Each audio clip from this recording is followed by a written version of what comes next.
Bismillahirrahmanirrahim. Alhamdulillahirabbil alamin.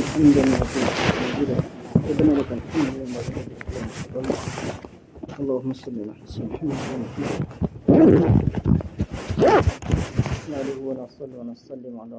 Muhammad. Bismillahirrahmanirrahim. Qul huwallahu ahad, Allahus samad, lam yalid wa lam yulad wa lam yakul lahu kufuwan ahad. Qala Rasulullah sallallahu alaihi wasallam.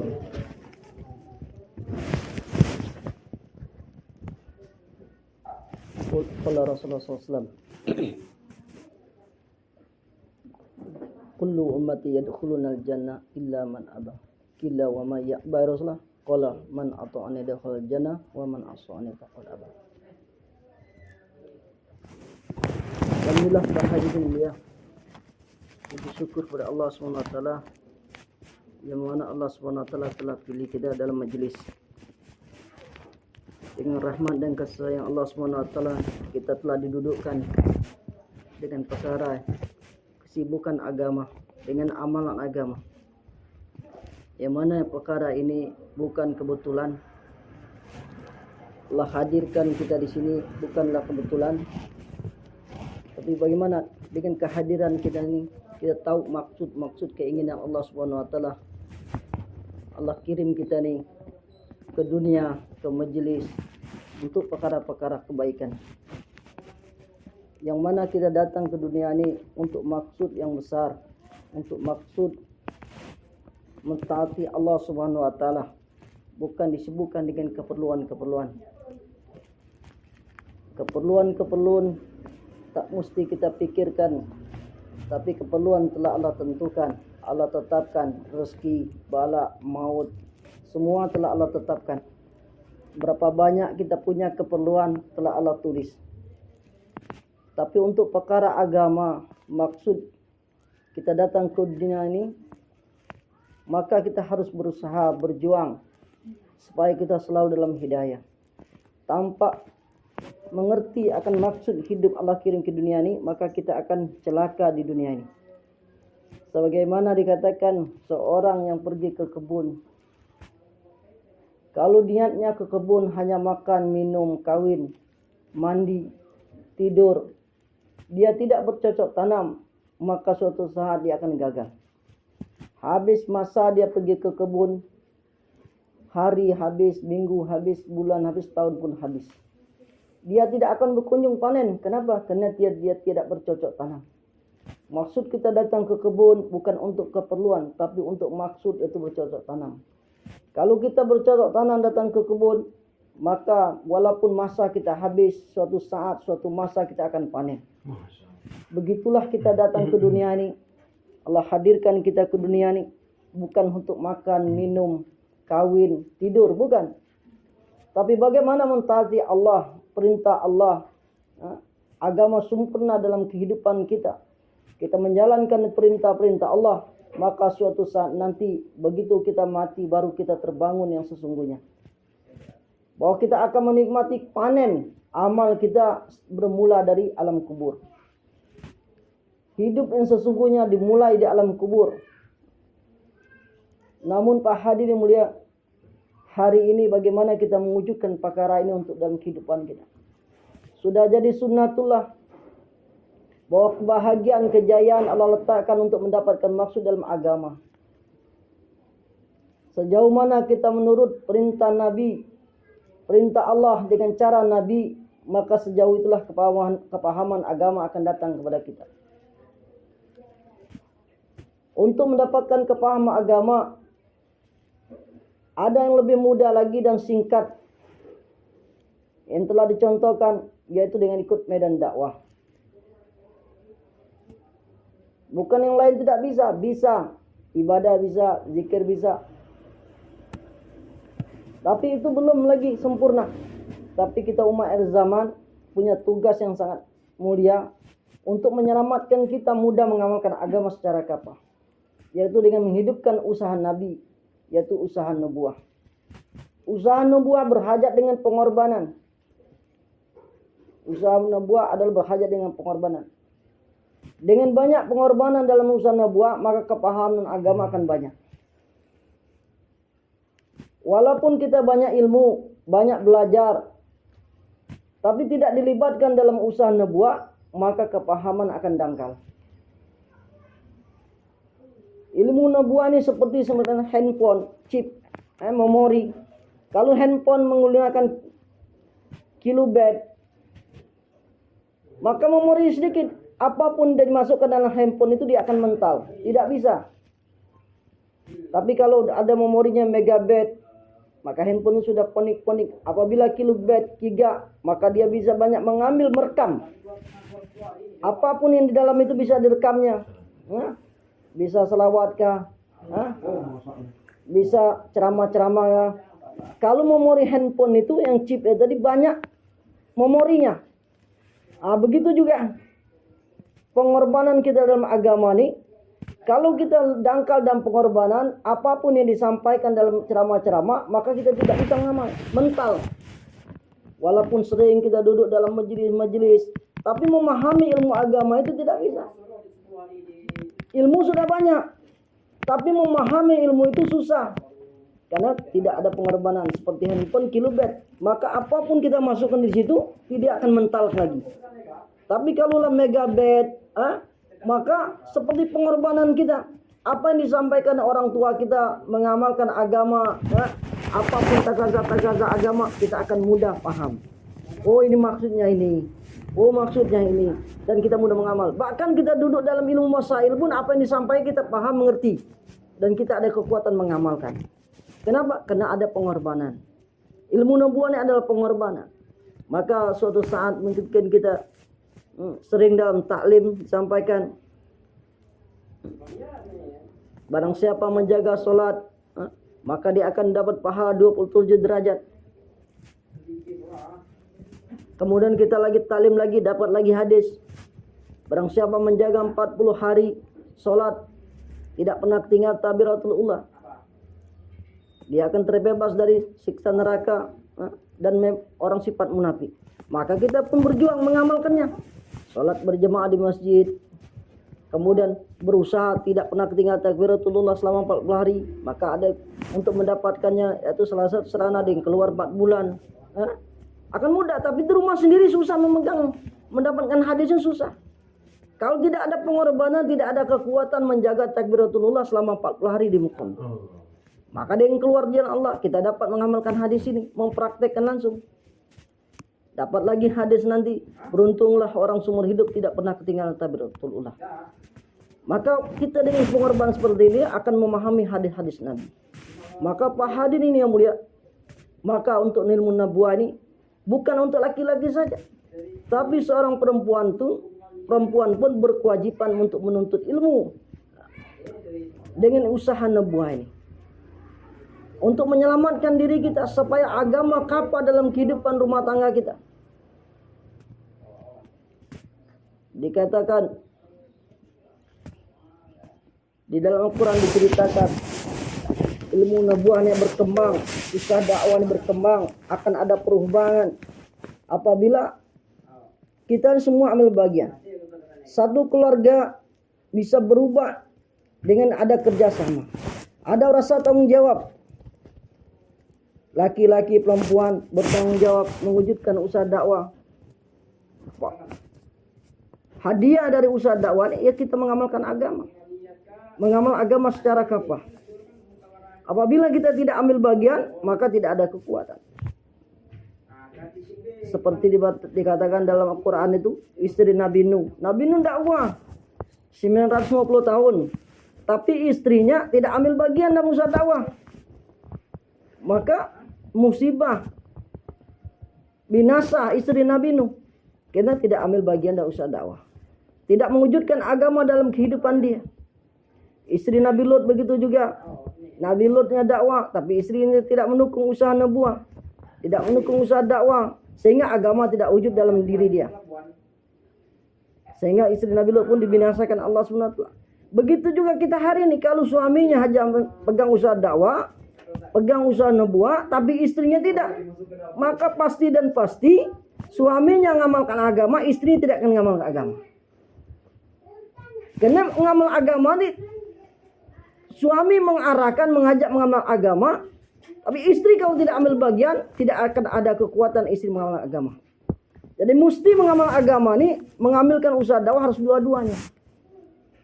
Banyak seorang yang sudah keluar 4 bulan, tapi istri tidak ambil bagian dalam agama.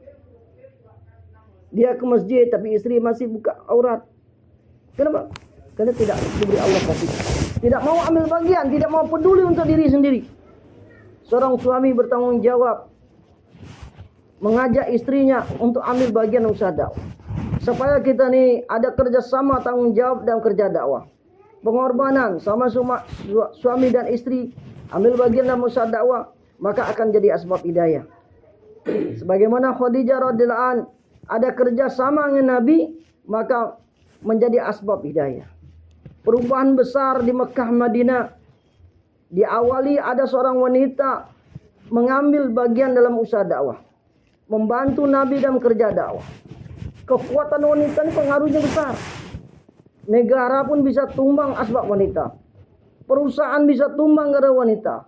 Apapun sebenarnya kalau tidak ada wanita di situ akan tumbang. Berpengaruh besar. Perkara dunia saja orang bekerja sama, apalagi perkara akhirat. Perkara agama. Maka kita keluar di jalan Allah ini membawa istri kita dalam kerja dakwah ini supaya mereka menyadari, ibu-ibu menyadari bahwa tanggung jawab dakwah. Tanggung jawab agama bukan tanggung jawab kita seorang laki-laki, tapi seorang perempuan juga bertanggung jawab. Nanti di akhirat Allah akan tanya kita. Perkara agama Allah akan tanya. Semua kita adalah penanggung jawab. Seorang suami penanggung jawab agama, seorang istri juga penanggung jawab agama, anak-anak juga penanggung jawab agama. Semua kita penanggung jawab. Suatu saat akan ditanya. Maka Pak hadirin mulia, maka untuk perkara ini kita keluar dari jalan Allah ini. Bagaimana membentuk jiwa kita seorang ibu ini menjadi seorang dai. Menjadi seorang dai, ada kerisauan, ada pikir agama, mewujudkan agama. Banyak sekali kadang-kadang ibu-ibu tuh dia tidak sadar bahwa dirinya itu istimewa. Seorang wanita itu istimewa. Kan dia sendiri tidak sadar bahwa diri dia itu istimewa. Bagaimana kita punya pikir agama, kerisauan agama. Seorang wanita dahulu dikatakan Khadijah itu menghabiskan semua harta untuk berkorban membantu Nabi. Khadijah ini wanita yang kaya raya. Tapi demi untuk agama telah dihabiskan hartanya untuk membantu kerja suaminya. Dan dikatakan dia rela bahkan tulang-tulangnya untuk jembatan, untuk menunaikan takaza-takaza agama demi agama tersebut. Dan dikatakan pakaian bahkan tampal-tampalan Siti Khadijah untuk perkara agama. Bahkan dulu ada juga seorang wanita Sahid Sumayyah demi berkorban untuk agama ditombak Abu Jahal kemaluannya sehingga syahid, wanita pertama syahid. Ada juga dulu Umi Sarif, wanita yang pandai sekali taskil. Dia banyak taskil orang dapat hidayah. Ummu Sarif. Sehingga dia disiksa oleh Abu Jahal. Sehingga dia akan dihantar ke kampungnya. Setelah di tengah padang pasir, dia diikat, dijemurkan, dipanas-panas, sampai mau mati kehausan. Tapi pertama Allah datang kepada orang-orang dakwah.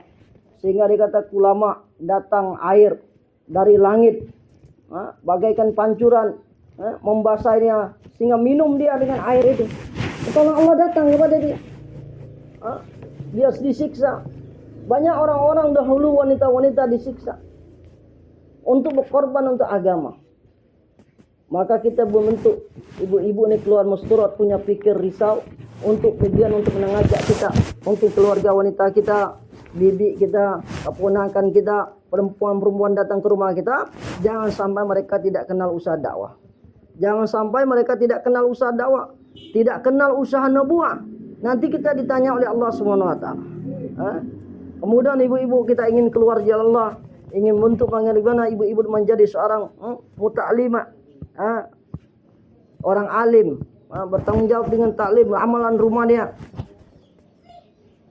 Bagaimana rumah kita nih hidup amalan madrasah di rumah kita. Bagaimana rumah kita membangun rumah kita, rubah niat kita. Bagaimana rumah kita menjadi madrasah. Ibu-ibu jadi penanggung jawab taklim. Maka dudukkan anak kita dalam taklim. Kenapa taklim adalah makanan rohani? Seluruh jasad yang kita makan berasal dari tanah, tumbuh dari tanah. Tapi untuk rohani, mengamalkan agama butuh makanan. Semua makanan rohani adalah dari langit. Maka kita buat taklim adalah amanah makan rohani. Bahkan anak kecil pun didudukkan, bayi pun didudukkan dalam taklim, walaupun dia belum mengerti. Kenapa? Karena makan rohani. Bayi dengan kita rohaninya sama. 50.000 tahun dunia sebelum diciptakan, di alam roh sudah ada semua. Bayi itu rohnya sudah tua juga. 50.000 tahun di dunia belum diciptakan sudah ada di alam roh. Maka anak bayi, kata ulama kita, dudukkan dia di dalam taklim, di dalam rumah kita, dan ajarkan anak-anak kita. Maka jadikan rumah kita madrasah. Ibu akan menjadi murabbi, pengajar dalam rumah kita, mendidik anak kita. Penting sekali mendidik anak di pangkuan seorang ibu, karena orang-orang besar dahulu berhasil sukses karena didikan seorang ibu. Imam Bukhari, Imam Syafi'i, Hasan, Husain, Usama bin Zaid, mereka dididik oleh seorang wanita menjadi orang-orang takwa, orang-orang alim, orang-orang hafiz, orang-orang melihara agama. Maka anak kita yang ada tanggung jawab kita. Ibu-ibu, bagaimana kita ajarkan anak kita? Minimal, kata orang tua kita, 5 adab sehari-hari. Anak kita sebelum datang ke pondok pesantren, dia tak paham adab makan, adab tidur, adab istrinya, adab masjid. Sebelum diantar ke pondok pesantren lebih besar, 5 adab inilah dikuasai oleh anak-anak kita. Madrasah, inilah dari madrasah di rumah kita. Tidak perlu pendidikan anak kita, jaga makanan anak kita. Karena anak kita akan menjadi orang-orang takwa, habis kena dengan makanan. Maka yang mengontrol makanan adalah seorang ibu. Hari ini contoh saya, kalau musim jambu, tak tahu anak pulang sekolah kadang makan jambu, ngambil jambu orang pinggir jalan. Ini jambu yang haram, dia maling, tidak izin. Maka tanya kepada anak, dapat jambu dari mana? Dari rumah sepulan. Maka diantarkanlah jambu itu kepada rumah itu. Tidak boleh, ini haram makannya. Supaya di dalam yang dimakan anak kita semuanya barang yang halal. Yang halal. Ada dulu cerita Abu Hanifah, Imam Abu Hanifah bayi. Bapak Abu Hanifah ini suami istri lah berjanji bahwa anak kita ini akan jadi orang besar. Bagaimana makanannya harus yang halal. Kehidupan mereka sangat sederhana. Sehingga Abu Hanifah kecil ini kelaparan sudah berapa hari, ibunya susunya sudah kering, tidak ada makanan lagi, tidak ada yang perlu dimakan. Lah berhari-hari Abu Hanifah kecil ini nangis dalam keadaan kelaparan. Bapak-bapaknya pergi untuk mencari makanan. Begitu dia pulang sudah malam. Dia pulang malam tengoknya anaknya sudah tidur, Abu Hanifah sudah tidur. Abu Hanifah ini sudah tertidur pulas. Dia katakan kepada istrinya, oh anak kita sudah tidur. Tadi nangis kelaparan berhari-hari. Kata ibunya, Abu Hanifah ini, dia sudah tidur dalam keadaan kenyang. Apa yang dimakannya? Dia menyusu. Susu dari mana? Ada ibu tetangga, dia masih anak kecil. Maka dia tengok Abu Hanifah nangis terus kelaparan, disusunya oleh ibu tetangga. Begitu tahu begitu, bapaknya Abu Hanifah ini langsung diangkatnya kaki Abu Hanifah. Lagi tidur diangkat kakinya ke atas supaya susu tadi keluar. Pak hadirin mulia, anak kecil situ dipaksa digantung kakinya sehingga susunya keluar. Kenapa? Karena susu itu susu yang haram, tidak izin suaminya. Susu itu haram, tidak diizin oleh suami, belum izin suaminya. Maka begitulah sehingga dia jadi imam besar. Abu Hanifah, orang dipelihara oleh Allah SWT. Makanannya dididik oleh seorang ibu sehingga makanan yang halal, sehingga dia menjadi orang-orang takwa. Begitu juga hari ini, bagaimana ibu-ibu mendidik anak. Kita ingin mendidik anak generasi-generasi pilihan, menjadikan anak kita generasi-generasi pilihan. 15-20 tahun akan datang, dia menjadi orang hafiz, menjadi alim, orang yang takwa. Mendidik anak soleh adalah fardu ain, kata ulama kita. Mendidik anak hafiz alim fardu kifayah. Dengan cara dudukkan dia dalam taklim dan kita hajar dia ketakwaan ilmu agama. Maka apabila dia menjadi orang soleh, orang takwa, maka arah kemana dia? Menjadi hafiz, maka dia hafiz yang takwa. Menjadi orang alim, maka dia jadi orang alim yang takwa. Maka pentingnya membentuk anak yang soleh. Membentuk anak soleh. Tapi kalau dia ada takwa, masalah, musibah dia habis. Yang membunuh Sayyidina Ali adalah orang hafiz Quran. Tapi itu adalah seburuk-buruk orang, kata Nabi. Membunuh Sayyidina Ali adalah seburuk-buruk orang. Hafiz Quran. Maka penting ketakwaan, ketaatan kepada agama. Ketaatan. Pentingnya kita dalam majelis.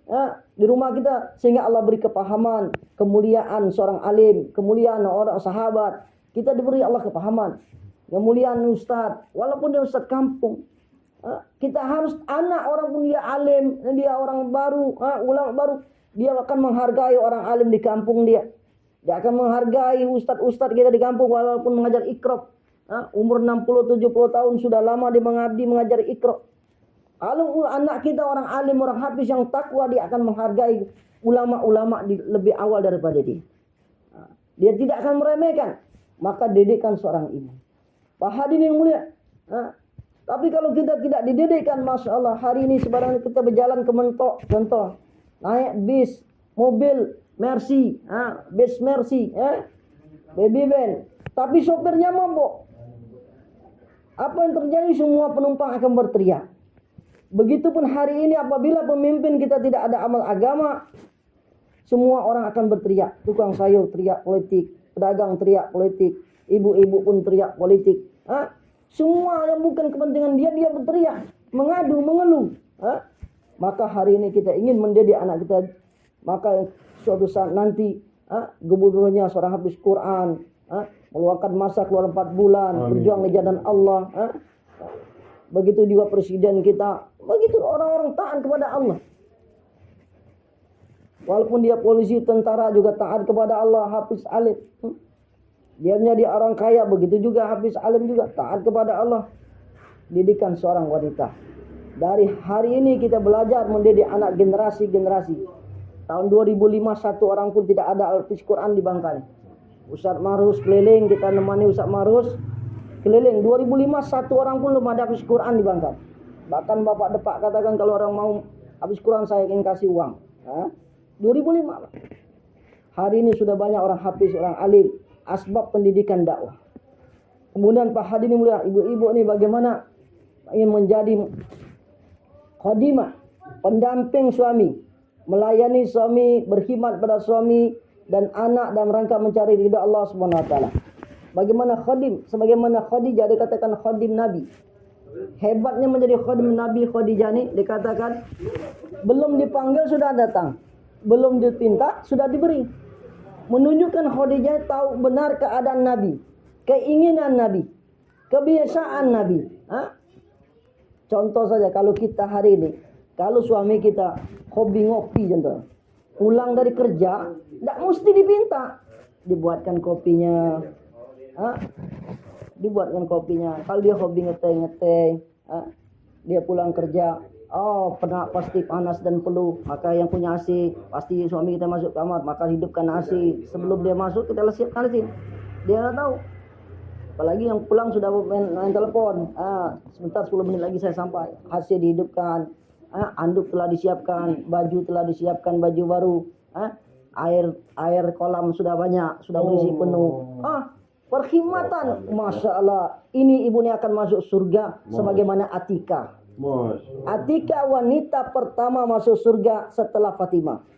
Fatimah komplain, ya Rasulullah, kok Atika duluan masuk surga? Kenapa bukan saya? Mereka umulnya ini orang amirnya ibarat ketua rombongan yang wanita masuk surga itu ada Fatimah. Tapi yang ingin dulu masuk surga adalah Atika. Fatimah datang ke rumahnya. Apa rahasia Atika?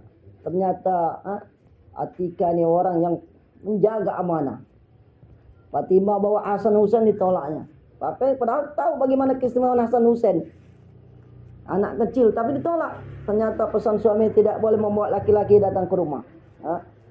Akhir begitu dia pergi sendiri, dia tanya apa kelebihan Atika. Ternyata Atika ini Masya Allah pelayan kepada suaminya. Suami datang disiapnya handuk, kipas, air.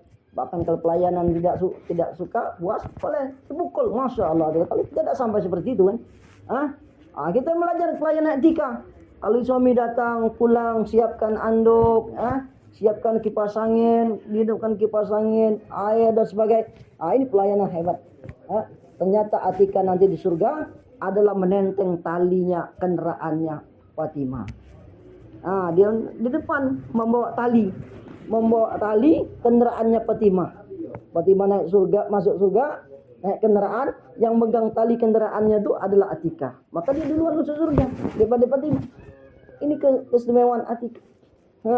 Begitu juga Pak Hadi yang mulia, kita ingin belajar ibu-ibu ini bagaimana mengkhidmat, melayani seorang suami, seorang anak dalam rangka memperjuangkan agama, mendapat ridha Allah. Sungguh malang seorang ibu-ibu ini kalau tidak mendapat ridha Allah berkhidmat pada suami. Kalah dengan seorang pelacur. Zaman Bani Israel diceritakan kepada Nabi, seorang pelacur memelacurkan dirinya berpuluh-puluh tahun. Kalau zaman dulu bukan seperti sekarang melacur. Zaman dulu kalau dia melacur diri pasang bendera di atas rumah. Terang-terangan. Tapi dikala dia mau berjalan di padang pasir, maka dia lihat ada seekor anjing dalam keadaan kehausan menjulur lidahnya. Maka seorang wanita paham bahwa anjing ini adalah kehausan. Maka seorang pelacur masuk ke sumur, dia ambilnya air sumur dengan lotanya, sepatu kulitnya, diberilah minum anjing tadi. Maka anjing itu lari.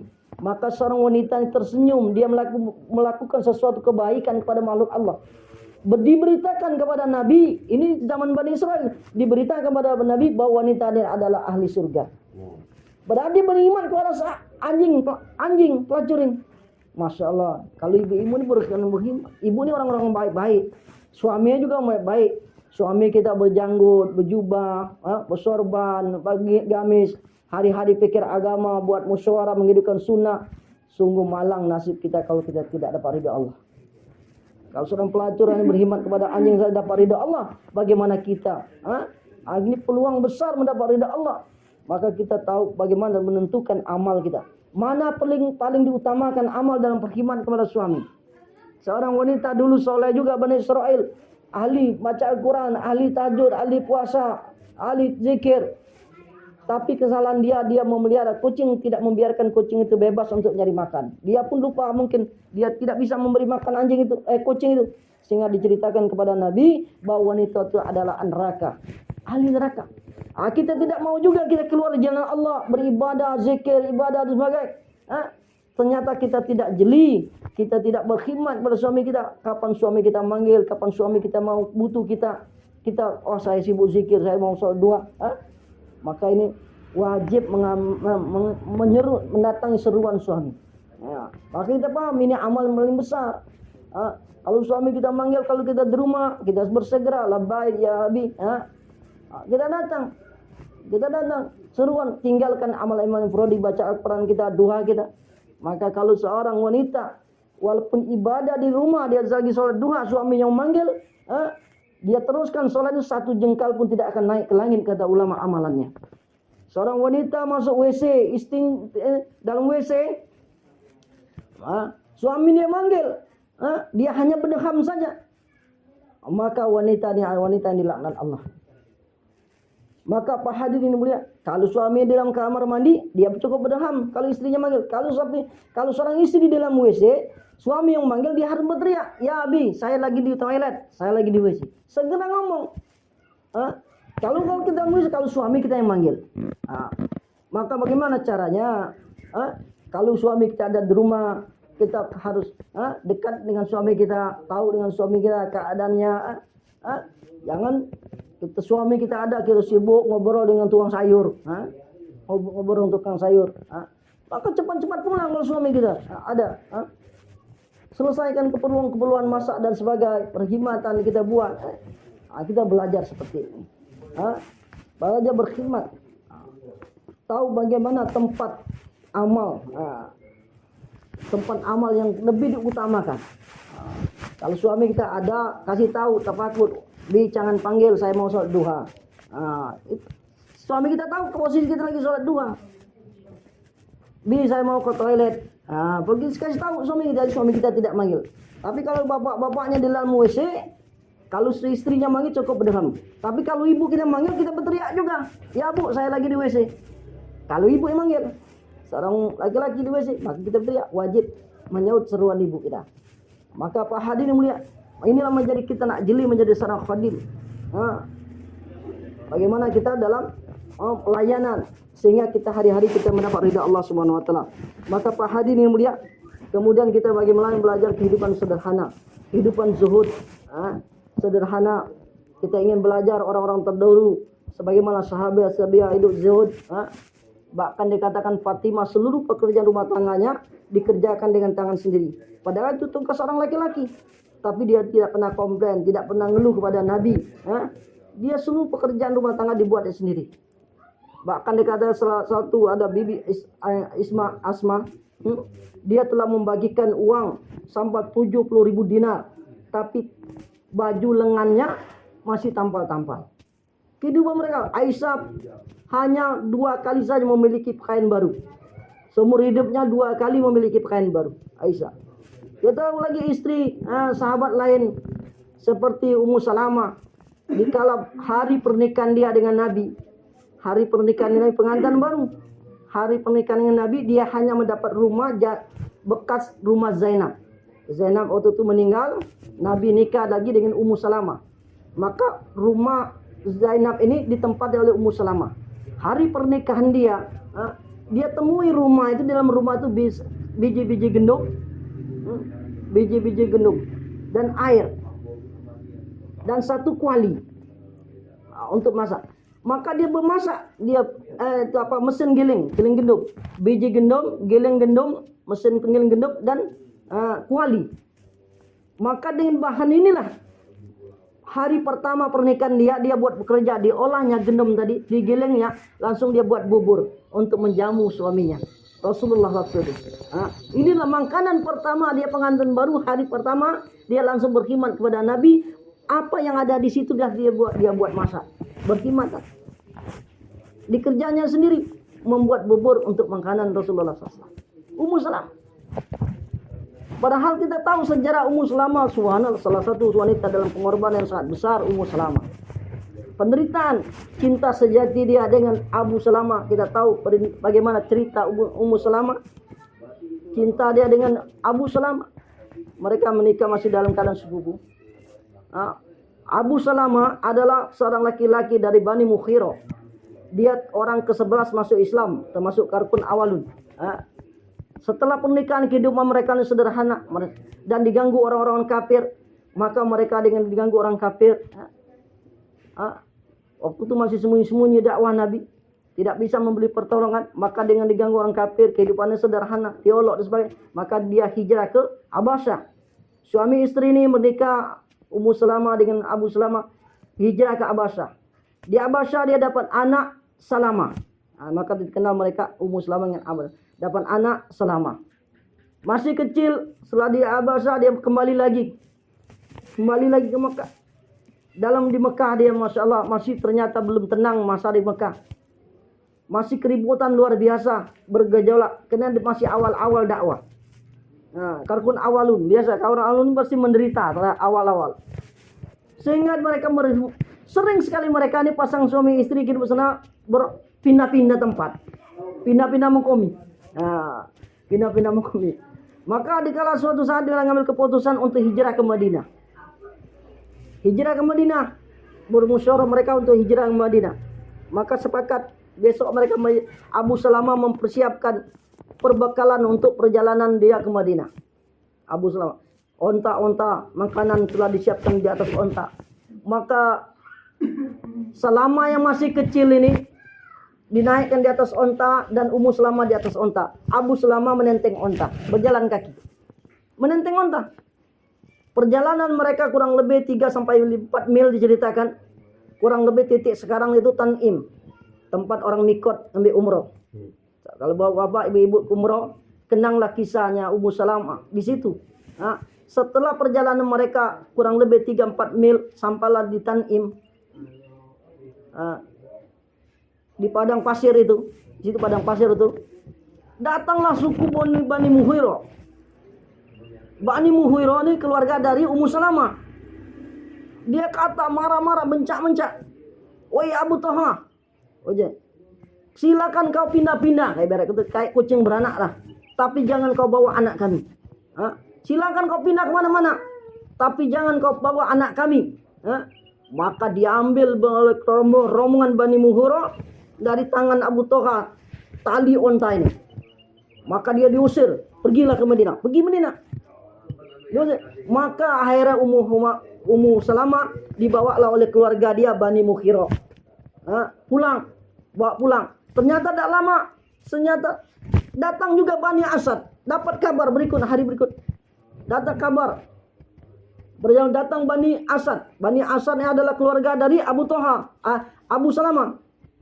Dia marah. Wahai Bani Mughirah, katanya, silakan kau memisahkan mereka dengan istri mereka, dengan istri anak. Tapi kami tidak rela cucung kami di tangan kamu. Maka ribut mereka. Ibarat kita ngecik balak. Maka selama yang kecil tadi diambil oleh keluarga Bani Asad. Bani Asad ini keluarga dari suaminya. Maka Ummu Salamah diceritakan dalam bedil amal, terakhir mereka ini berpisah. Terpisah jadi 3. Suaminya di Madinah, Ummu Salamah di keluarganya Bani Mughirah, dan anaknya Salamah di keluarga Bani Asad, keluarga suaminya. Maka Pak hadirin yang mulia, apa yang terjadi? Setiap hari Ummu Salamah katakan, setiap pagi dia pergi ke daerah Tan'im. Dia pergi ke daerah Tan'im, daerah pagi pasir, padang pasir sana. Dia terjanya apa? Nangis saja. Ummu Salamah nangis. Pergi pagi, nangis, pulang sampai sore. Setiap hari sampailah 1 tahun dia nangis. Ummu Salamah menangis berpisah dengan suaminya, berpisah dengan anaknya. Pergi pagi, pulang sore, kerja, nangis saja di situ. Perpisahan mereka memilukan hati mereka. Datang suatu ketika sepupunya datang. Sepupunya dari Bani Mughirah, sepupu dari keluarga Ummu Salamah. Dia katakan, tega benar kamu memisahkan dia dengan suaminya, dengan anaknya. Kamu lihat bagaimana keadaan Ummu Salamah. Setiap hari dia nangis. Sudah 1 tahun lebih mereka nangis. Pulang pergi pagi, pulang sore. Ditargib oleh sepupunya bahwa mereka ini menzalimi bahasa kita sekarang. Memisahkan mereka. Mereka kalian juga tidak bisa membantu apa-apa. Maka akhir keluarga Bani Mughirah mendengar targiban sepupunya, terhenyuh hatinya. Maka mereka bermusyawarah, berembuk. Akhir mereka dipersilakan untuk hijrah. Maka Bani Asad begitu juga, dikembalilah Salamah yang kecil tadi kepada tangan Ummu Salamah. Maka mereka dihantarlah akhirnya untuk hijrah.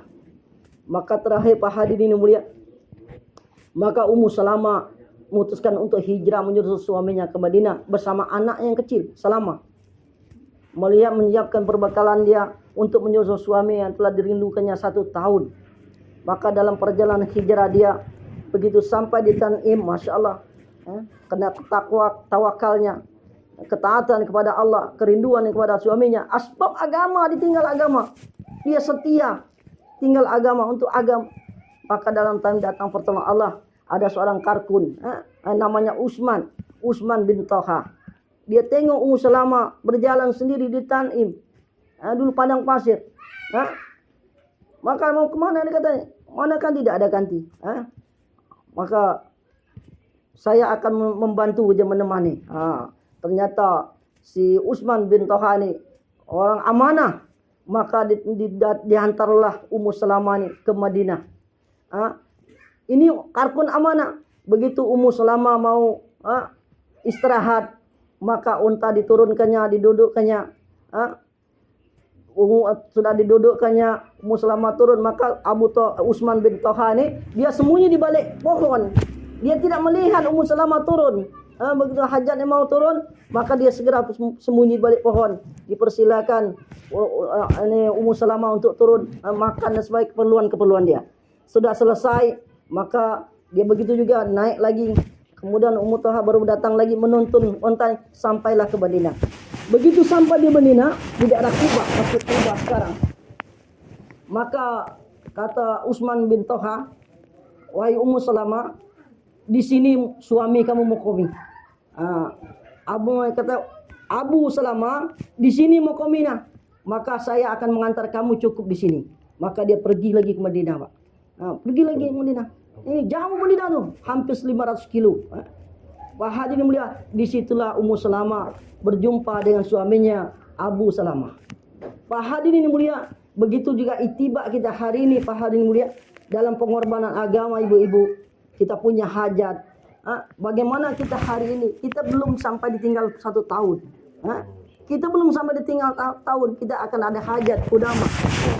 Maka sebelum kudama, kita taskil memang suami kita keluar. Kita nanti akan ditaskil 1 tahun semua. Seperti di Pakistan orang awam sudah 1 tahun, minimal 7 bulan. Begitu juga kita nih hari ini ditinggal 40 hari, ditinggal 4 bulan, nggak nangis lagi. Ibu-ibu nih tinggal 40 hari 4 bulan nggak nangis lagi. Maka kita tinggal pengorbanan kita ditinggal 6 bulan. Ditinggal 6 bulan.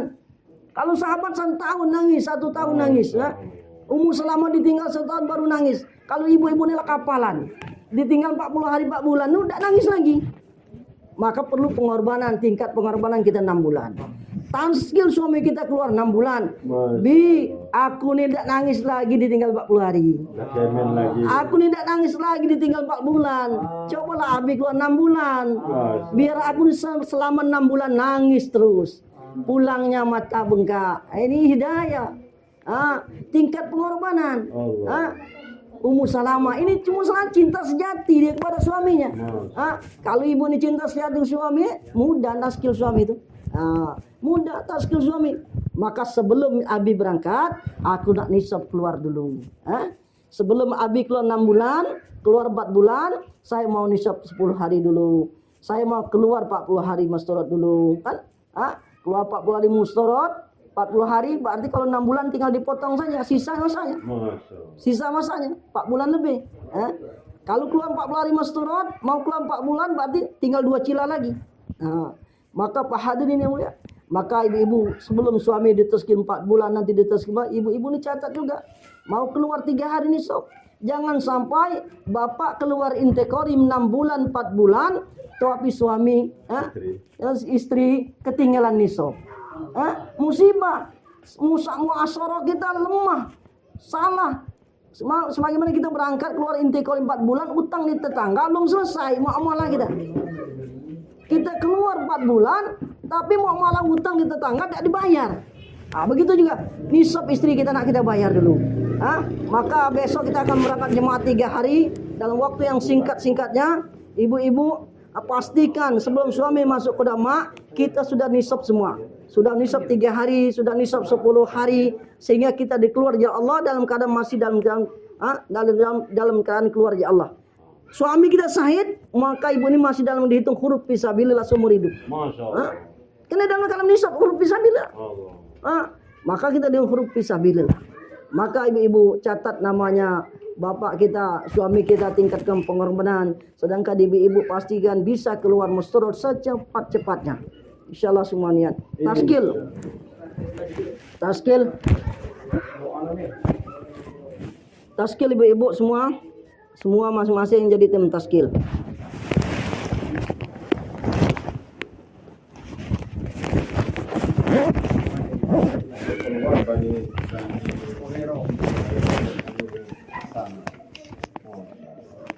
Jadi dia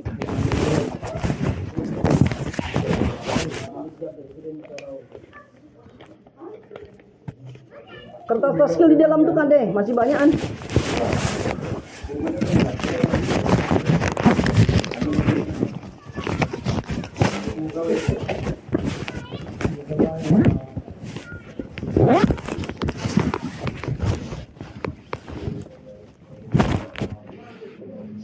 Hidup beranda tapi makanan deh. Di berita, emang yang